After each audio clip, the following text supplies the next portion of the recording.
Assalamualaikum warahmatullahi wabarakatuh. Alhamdulillah wassalatu wassalamu ala rasulillah. Video ini dibuat untuk memenuhi tugas UTS semester ganjil PJJ PAI IAIN Syekh Nurjati Cirebon. Mata kuliah Usul Fikih. Dosen pengampu Haji Zainul Alim LCMA. Nama Ahmad Nuruddin. NIM 2281131375. Kelas A28. 1. Pengertian usul fikih.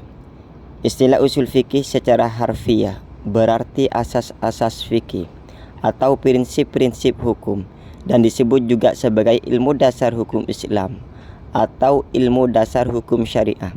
Usul fikih adalah ilmu yang mengkaji prinsip-prinsip, metodologi, dan dasar-dasar yang digunakan untuk menentukan hukum-hukum dalam Islam. Objek kajian usul fikih menurut pendapat Al-Ghazali. Objek bahasan usul fikih terbagi menjadi 4 bagian, yaitu A. Pembahasan tentang hukum syara dan yang berhubungan dengannya, seperti hakim, mahkum fi, dan mahkum alaih. B. Pembahasan tentang sumber-sumber dan dalil-dalil hukum. C. Pembahasan tentang cara mengistinbatkan hukum dari sumber-sumber dan dalil-dalil itu. D. Pembahasan tentang ijtihad. 2. Periodisasi usul fikih. Periodisasi usul fikih ada 6, yaitu A. Periode Nabi. B. Periode sahabat. C. Periode tabi'in. D. Periode imam madhab. E. Periode kodifikasi usul fikih. F. Periode pasca kodifikasi usul fikih. Pada periode ini muncul kitab-kitab yang membahas masalah usul fikih, seperti Kitab Khabar Al-Wahid, Kitab An-Nasikh wal Mansukh, Kitab Ibtal Al-Qiyas. 3. Konsep hukum dalam pandangan ulama usul fikih. Usuliyun dan ulama fikih fuqaha memiliki perbedaan dalam pendekatan dan fokus mereka. Berikut adalah penjelasan dan contoh dari masing-masing pandangan. Pandangan usuliyun, ulama usul fikih. Usuliyun adalah para ulama yang khususnya mendalami ilmu usul fikih. Mereka lebih fokus pada asas-asas dan prinsip-prinsip hukum Islam daripada penerapan hukum-hukum spesifik. Mereka berpendapat bahwa hukum dalam Islam tidak hanya dapat ditemukan dalam sumber-sumber utama Al-Quran dan Hadis, tetapi juga dalam prinsip-prinsip hukum yang lebih umum. Contoh, salah satu prinsip hukum Islam yang sering dibahas oleh usuliyun adalah maqasid asy-syariah, yaitu tujuan dan maksud syariah. Mereka berpendapat bahwa hukum-hukum Islam harus dipahami dalam konteks mencapai kesejahteraan dan tujuan-tujuan syariah.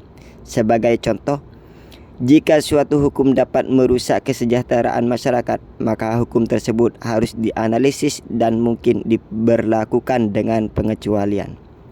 Pandangan ulama fikih, fuqaha. Ulama fikih atau fuqaha adalah ulama yang berfokus pada penerapan hukum-hukum Islam dalam kehidupan sehari-hari. Mereka mengkaji sumber-sumber utama seperti Al-Quran dan Hadis serta praktek-praktek hukum yang spesifik. Mereka berusaha untuk memberikan fatwa, pendapat hukum terkait situasi-situasi konkret. Contoh, seorang fuqaha dapat mengkaji ayat-ayat Al-Quran dan Hadis terkait dengan pernikahan untuk memberikan fatwa tentang pernikahan seorang muslim dengan seorang non-muslim. Mereka akan mencari rujukan langsung dalam sumber-sumber utama untuk memberikan pandangan hukum yang spesifik dalam situasi tersebut.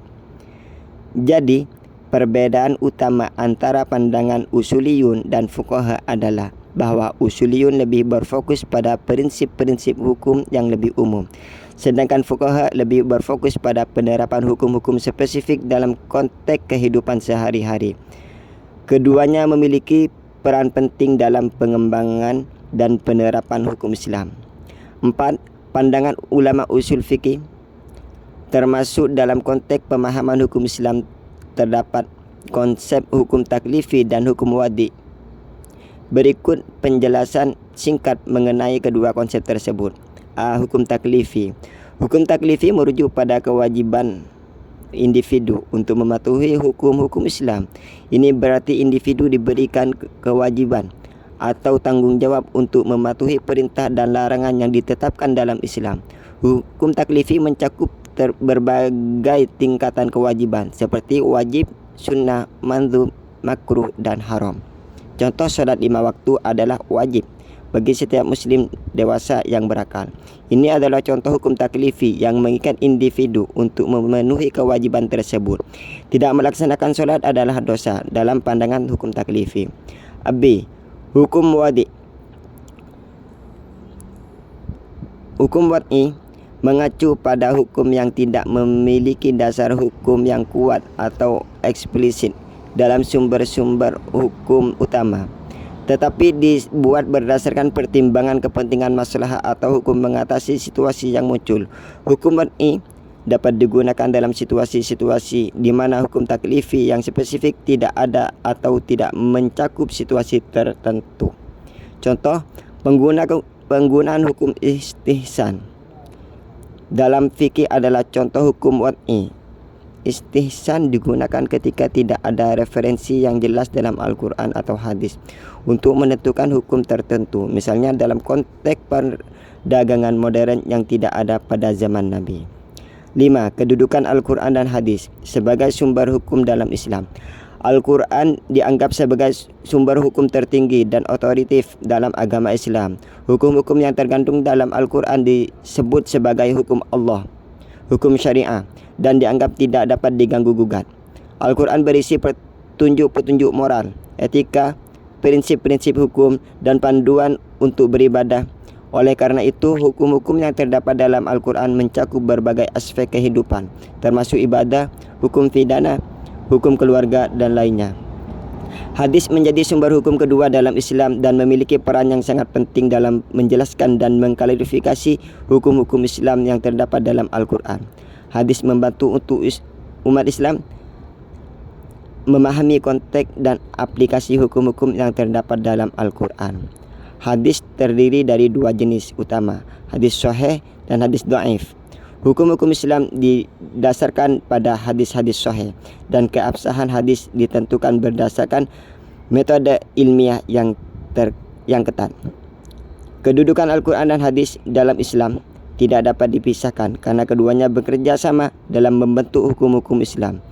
Al-Quran sebagai sumber hukum utama memberikan prinsip-prinsip dasar, sementara hadis memberikan penjelasan dan aplikasi konkret dari prinsip-prinsip tersebut dalam kehidupan sehari-hari. Umat Islam harus memahami dan menghormati kedudukan keduanya dalam menjalankan agama dan hukum Islam. Sekian dari kami, kurang lebihnya mohon maaf. Assalamualaikum warahmatullahi wabarakatuh.